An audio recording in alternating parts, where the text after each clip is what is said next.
ഇതുപോലത്തെ ഒരു door, sliding door, അതായത് റൂഫിങ്ങിൻ്റെ ടോപ്പിൽ സ്റ്റെയർ വഴി കയറിയിട്ട് തള്ളുന്ന രീതിയിലൊരു ഡോറ് ചെയ്യുന്നത് എങ്ങനെയാണെന്ന് നോക്കാം. അതാണ് ഇന്ന് നമ്മൾ ചെയ്യുന്നത്. റൂഫിൻ്റെ ടോപ്പിലും സ്റ്റെയർ ഉണ്ടാവും, മേലോട്ട് കയറാനും താഴെ നിന്ന് കയറി പോകാനല്ല ഉള്ള രീതിയിൽ അതെങ്ങനെയാണ് ചെയ്യുന്നതെന്നുള്ളതാണ് ഇന്നത്തെ നമ്മുടെ വീഡിയോ. അപ്പോൾ നമ്മൾ ഇവിടെ വർക്ക് തുടങ്ങിയിട്ടുണ്ട്.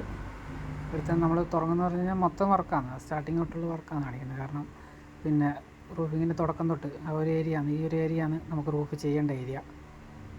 പിന്നെ കുറച്ച് ലെങ്ത് ഉണ്ട്, അതുകൊണ്ട് ഡ്രസ്സ് പോലെ അടിച്ചിട്ടാണ് നമ്മൾ ഷീറ്റ് ഇടുന്നത്. ഇടക്ക് തൂണൊന്നും പറ്റില്ല. ഇവിടെ ഒരു 3 അടിയുടെ പാരപ്പറ്റ് ഉണ്ട്, അതിൻ്റെ മേലെ നിന്നാണ് നമ്മൾ തൂണ് കൊടുത്തിട്ടുള്ളത്. കാരണം ഭാവിയിൽ നെറ്റ് വെച്ചിട്ട് മറക്കാനുള്ള പ്ലാനുണ്ട്. അപ്പം അതിൻ്റെ മേലെ നിന്ന് തൂണ് കൊടുത്താലേ മറയ്ക്കുമ്പോൾ ഒരു സെറ്റാകുള്ളൂ, അല്ലെങ്കിൽ രണ്ടാമത് എക്സ്ട്രാ വീണ്ടും അവിടെ തൂണ് കൊടുക്കേണ്ടി വരില്ലേ. അതുകൊണ്ട് അതിൻ്റെ മേലെ നിന്നാണ് കൊടുത്തിട്ടുള്ളത്. അതിനോട് നമ്മൾ 3x3 പൈപ്പാണ് എടുത്തിട്ടുള്ളത്. ഉത്തരം വെക്കുന്നത് 3x1.5 പൈപ്പാണ്. കാരണം അധികം ലെങ്ത് ഇല്ല, വീതി കുറവാണ്. അതുകൊണ്ട് 3x1.5 ഉത്തരം വെച്ചിരിക്കുന്നത്. ഡ്രസ്സ് പോലെ അടിക്കാൻ പറ്റുന്ന നമ്മൾ 1.5 പൈപ്പാണ് യൂസ് ചെയ്തിട്ടുള്ളത്. 2 14 അടിയുടെ ഷീറ്റ് ഇടേണ്ട നീളമുണ്ട്, പുറത്തോട്ട് നല്ല തള്ളുമുണ്ട്. എൻ്റെ വെച്ച് നമ്മൾ സ്ക്വയർ പാത്തിയും കൂടി സെറ്റ് ചെയ്യുന്നുണ്ട്. ആ രീതിയിലാണ് നമ്മൾ ചെയ്യുന്നത്. എന്നിട്ട് നമ്മൾ വീമെല്ലാം അടിച്ച് കഴുക്കോലെല്ലാം സെറ്റ് ചെയ്ത് പട്ടികയെല്ലാം അടിച്ചിട്ടുണ്ട്. ബാക്കി ഏരിയയിൽ ഷീറ്റ് ചെയ്യാനുള്ള പണിയും തുടങ്ങിയിട്ടുണ്ട്. അത് കഴിഞ്ഞിട്ട് നമുക്കിനി അവിടെ ഒരു ഡോർ അടിക്കാനുള്ള പരിപാടിയാണ് ഇനി ചെയ്യേണ്ടത്.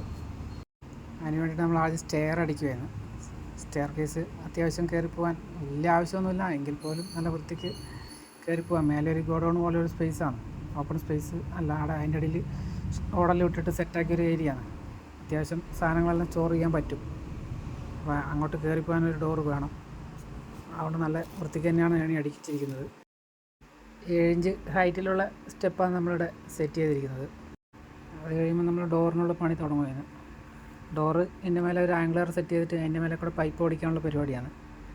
പിന്നെ പൈപ്പ് ഏതായാലും ഷീറ്റിന് മേലെ സെറ്റ് ചെയ്യാൻ പറ്റില്ല, കാരണം സൈഡിലോട്ട് തള്ളുകൊണ്ടുകൊണ്ട് അങ്ങനെ സെറ്റ് ചെയ്യാൻ പറ്റുള്ളൂ.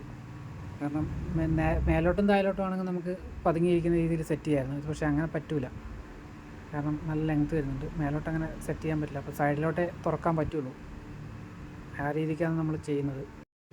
അതിന് വേണ്ടിയിട്ട് പൈപ്പ് റെഡിയാക്കുവാണ്. എന്നിട്ട് ആംഗ്ലറയിൽ ബയറിങ്ങിൻ്റെ വീൽ ഓടിക്കുകയാണ് ചെയ്യുന്നത്. വീല് സെറ്റ് ചെയ്ത് വെക്കുകയാണ് ചെയ്യുന്നത്.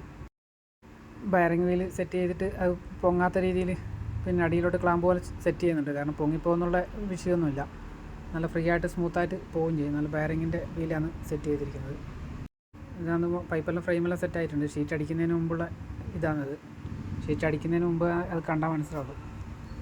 ഷീറ്റ് അടിച്ച് കഴിഞ്ഞാൽ അത് അടിയിൽ എങ്ങനെ പിടിപ്പിച്ചതെന്നൊന്നും മനസ്സിലാവില്ല. അത് ലോക്ക് പോലെ ഉണ്ട്, അതുകൊണ്ട് തള്ളിയൊന്നും പോകില്ല.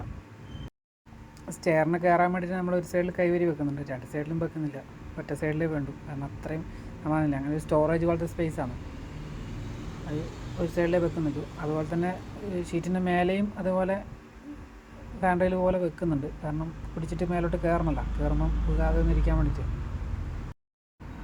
അപ്പം നമ്മുടെ പണിയെല്ലാം ഏകദേശം തീർന്നിട്ടുണ്ട്. ഇനി ഷീറ്റ് അടിക്കാനുണ്ട്. അതിന് മുമ്പ് അതിൻ്റെ അടിയിലുള്ള എല്ലാം കച്ചറയെല്ലാം വൃത്തിയാക്കാനുണ്ട്. കാരണം കട്ടിങ് എല്ലാം ചെയ്തിട്ടുണ്ടല്ലോ നമ്മൾ, അതെല്ലാം തുടച്ച് വൃത്തിയാക്കുകയാണ് ആദ്യം ചെയ്തത്. അതെല്ലാം തുടച്ച് വൃത്തിയാക്കിയിട്ടാണ് അതിൻ്റെ മേലെ ഷീറ്റ് അടിച്ചത്. എന്തായാലും കട്ട് ചെയ്യുമ്പോൾ പൊടിയെല്ലാം പോകും. അല്ലാതെ നെഗറ്റീവ് പറയുന്ന ഒരു സംഭവമാണ് കട്ടിങ്ങിൻ്റെ പൊടി വീഴുന്നുള്ളത്. കട്ടിങ്ങിൻ്റെ പൊടി എന്തായാലും വീഴാണ്ടിരിക്കില്ല, അതെല്ലാം നമ്മൾ ക്ലീൻ ആക്കുക എന്നുള്ളതാണ് ഇതിൻ്റെ അകത്ത് മെയിൻ ഘടകം. കാരണം കൂടുതൽ ആളുകളും മെയിനായിട്ടുള്ള നെഗറ്റീവ് പറയുന്നത് ഷീറ്റിന് മേലെ നിന്ന് കട്ട് ചെയ്തിട്ടുള്ള പ്രശ്നങ്ങളാണ്. കട്ട് ചെയ്ത പ്രശ്നമെന്നുള്ളത് എല്ലാവർക്കും അറിയാം, പക്ഷേ കട്ട് ചെയ്യേണ്ട അവസരങ്ങൾ കട്ട് ചെയ്യാതിരിക്കാൻ പറ്റില്ല. കട്ട് ചെയ്തതിൻ്റെ പൊടി എല്ലാം നല്ല വൃത്തിക്ക് തുടച്ച് കളഞ്ഞാൽ മതി. അവിടെ കിടന്നു കഴിഞ്ഞാൽ തുരുമ്പാവും, ആ സംഭവം ശരിയാണ്. നമ്മുടെ പണിയെല്ലാം ഏകദേശം തീർന്നിട്ടുണ്ട്. സിമ്പിളായിട്ട് അങ്ങോട്ടും ഇങ്ങോട്ടും തള്ളി തുറക്കാൻ പറ്റും. കാരണം അധികം എല്ലാം ചെറിയ പിള്ളേർക്ക് പോലും കുട്ടികൾക്ക് പോലും തുറക്കാൻ പറ്റുന്ന രീതിയിലുള്ള യൂസ് ചെയ്യാൻ പറ്റുന്ന രീതിയിലാണ്. ഈ വർക്ക് ഒന്ന് കണ്ടിട്ട് നിങ്ങളുടെ അഭിപ്രായങ്ങൾ രേഖപ്പെടുത്തണം. അതുപോലെ തന്നെ ഇതുപോലത്തെ വർക്കിന് വേണ്ടി നമ്മളെ വിളിക്കണം. നമ്മൾ കണ്ണൂർ ജില്ലയിലാണ്, കണ്ണൂർ ജില്ലയിൽ ആലക്കോടാണ്. നമ്പർ താഴെ കൊടുക്കാം. അതുപോലെ തന്നെ നമ്മുടെ വീഡിയോ ഇഷ്ടമായി കഴിഞ്ഞാൽ നമ്മളെ ലൈക്ക് ചെയ്യുക, ഷെയർ ചെയ്യുക, സപ്പോർട്ട് ചെയ്യുക, സബ്സ്ക്രൈബ് ചെയ്യുക. അതുപോലെ തന്നെ നിങ്ങളെ വിലയേറിയ അഭിപ്രായങ്ങൾ രേഖപ്പെടുത്താനും മറക്കരുത്. അഭിപ്രായം എന്തും പറയാം, കാരണം നെഗറ്റീവ് ആണെങ്കിലും പോസിറ്റീവ് ആണെങ്കിലും നമ്മൾ അറിഞ്ഞിരിക്കുന്നത് നല്ലതായിരിക്കും. അതുകൊണ്ട് അഭിപ്രായങ്ങൾ പറയുക.